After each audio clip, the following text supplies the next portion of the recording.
રાજકોટના ગોંડલમાં જ્ઞાતિવાદી રાજનીતિ તેજ થઈ છે। ભાજપ ધારાસભ્યના પુત્રએ ભાજપના પાટીદારોને ખુલ્લો પડકાર ફેંક્યો।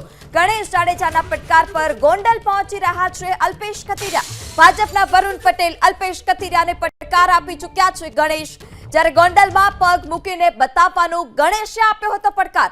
ગણેશના પડકાર પર થોડી જ મિનિટોમાં હવે ગોંડલ પહોંચશે અલ્પેશ કથિરિયાનો વિરોધ કરવા ગણેશના સમર્થકો મેદાને આવ્યા છે। ગોંડલના પ્રવેશ દ્વાર પર ગણેશના સમર્થકો પ્લેકાર્ડ લઈ પહોંચ્યા છે। વધુ માહિતી સાથે સંવાદદાતા પરાક્રમસિંહ પણ આપણી સાથે જોડાઈ ચૂક્યા છે। પરાક્રમસિંહ, હાલ અત્યારે સ્થળ પર શું માહોલ? થોડી જ વારમાં હવે અલ્પેશ કથિરિયા પહોંચશે। ગોંડલના જે ગણેશ છે, ગણેશ જાડેજાના સમર્થકો પણ રસ્તા પર છે। શું વધારે વિગત? ચોક્કસ આજે સમગ્ર રાજ્યની નજર જે ગોંડલ પર છે ને ગોંડલની અંદર અલ્પેશ કથિરિયા થોડી જ વારમાં અહીંયા જે માતાજીનું મંદિર છે ત્યાં દર્શન કરવા માટે આવે છે। એ પહેલા જ જે ભારે વિરોધ પ્રદર્શન જે ગોંડલની જનતા છે તેમના દ્વારા અલ્પેશ કથિરિયાનો વિરોધ કરવામાં આવી રહ્યો છે। બાબુભાઈ ટોળિયા જેઓ સારી રીતે ગોંડલના રાજકારણ અને ગોંડલને સારી રીતે જાણે છે, આપણે એમની સાથે વાત કરીશું। બાબુભાઈ, શું આખી હકીકત છે? ગણેશભાઈ જાડેજાએ જે પડકાર ફેંક્યો હતો એ પડકારને લઈને અલ્પેશ કથિરિયા આવી રહ્યા છે, એનો તમામ લોકો વિરોધ કરી રહ્યા છે, શું કહેશું?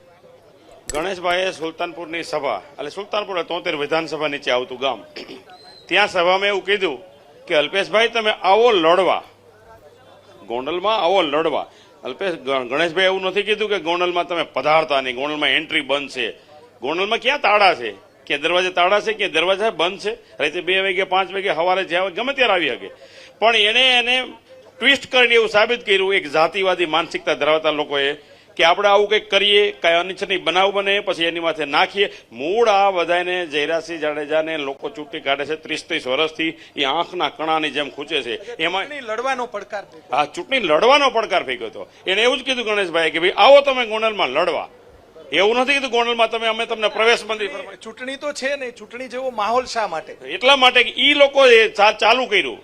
રાજકુમાર જાટનો પ્રશ્ન હોય, અરે બનાવને કાંઈ લેવા દેવા નથી। એક બનાવ અહીંયા છે, એક બનાવ ત્યાં છે, 2 દિવસ પછી એક્સિડન્ટ થાય છે, પોલીસે ઇન્વેસ્ટિગેશન, આ નામદાર હાઈકોર્ટ એને ધ્યાન રાખે છે, તો એની ઉપરવટ જઈને ડહોળવા માટે જાતિવાદી અલ્પેશભાઈ જ્યારથી એવું બોલ્યા કે 30 વર્ષ અમારે ગણેશભાઈને ધારાસભ્ય બનાવો છે, અલ્પેશભાઈનો પોતાનો મત છે, શા માટે મત ન આપી શકે? એને પોતાનો મત રજૂ કર્યો કે 30 વર્ષમાં ગણેશભાઈને, એ શબ્દ ઉપર જાતિવાદી માનસિકતા ધરાવતા લોકોને એવું થાય છે કે 30 વર્ષથી જયરાસિંહ, હવે નવી પેઢી 30 વર્ષ આવે એટલે સહન નથી થતું। ત્યાંથી આ પ્રશ્નની તમે બધા જુઓ, ત્યાંથી આ પ્રશ્નની શરૂઆત થઈ। એટલે ટ્વિસ્ટ કરી અને ગોંડલનું વાતાવરણ કેમ દોડવું, ગોંડલમાં કેમ જ્ઞાતિવાદ થાય, કેમ જાતિવાદ થાય, સતત એવી ચિંતા કરે છે એવા જાતિવાદી લોકો કે અહીંથી ગણેશને ને જયરાસિંહને કાઢીએ, પણ આ ગોંડલની પ્રજા નહીં જવા દે।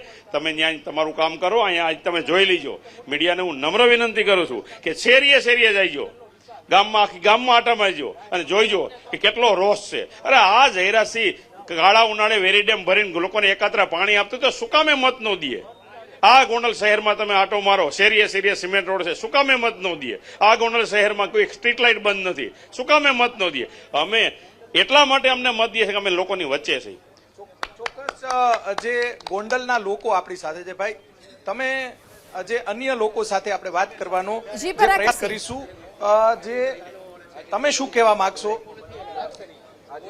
અત્યારે જે વિરોધ પ્રદર્શન ચાલી રહ્યો છે એ વિરોધ પ્રદર્શન એટલા માટે છે કે ગોંડલની અંદર શાંતિ છે, પણ શાંતિને ડોળવાની કોશિશ કરવા લોકો અહીંયા આવે છે, એને અમે જાકારો આપીએ છીએ એટલા માટે કે ગોંડલમાં શાંતિ છે, જાડેજા પરિવારથી કોઈને તકલીફ નથી। 18 વર્ષના લોકો, સમયનો અભાવ છે, આપણે અટકાવવા માંગીશ તો જે પ્રકારે પડકાર ફેંકવામાં આવ્યો છે અને પડકાર બાદ હવે જે સમર્થકો છે ગોંડલ જાડેજાના તે પણ રસ્તા પર આવ્યા છે।